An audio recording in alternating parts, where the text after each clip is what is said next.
Mr. President, I'm delighted to join my friend and colleague from Alabama, Senator Jones, to urge support for the final passage of the National Defense Authorization Act, which finally contains repeal of what is commonly called the military widow's tax. I want to commend Chairman Inhofe and Ranking Member Reed for including this important provision in the bill and for their excellent job in crafting the legislation overall. This significant bill contains numerous provisions critical to our national security and important to the great state of Maine.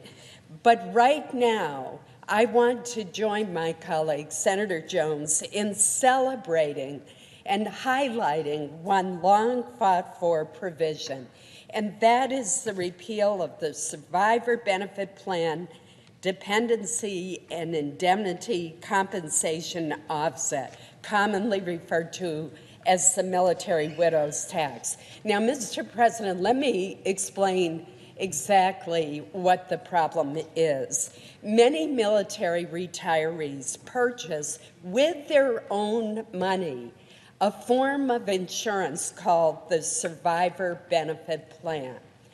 If they subsequently die of a military-connected illness, they qualify, or their surviving spouse qualifies, for a dependency and indemnity compensation benefit from the VA.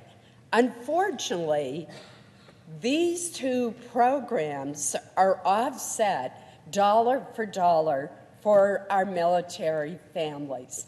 This makes no sense. The retirees are paying for this extra insurance with their own money.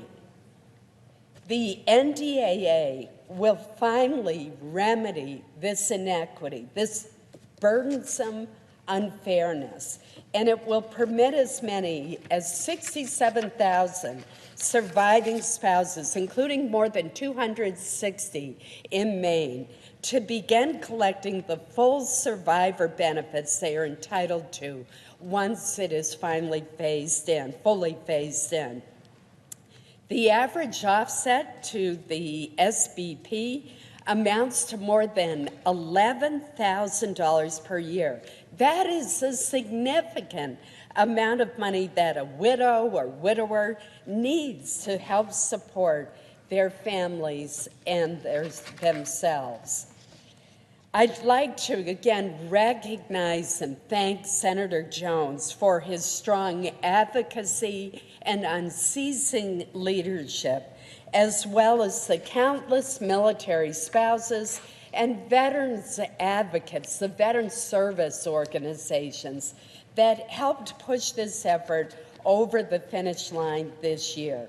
This year, these dedicated advocates helped Senator Jones and I secure a record number of co-sponsors to our bill to repeal the widow's tax. 78 senators and 383 House members. As Senator Jones was mentioning, that is phenomenal and shows the strong bipartisan support to correct this unfairness. Mr. President, often I'm reminded by military commanders of the saying that you recruit the soldier, but you retain the family. We have an obligation to make sure that we are taking care of our military families that have sacrificed so much. I urge all of our colleagues to support final passage of the NDAA and to finally put an end to the military widow's tax. Thank you, Mr. President.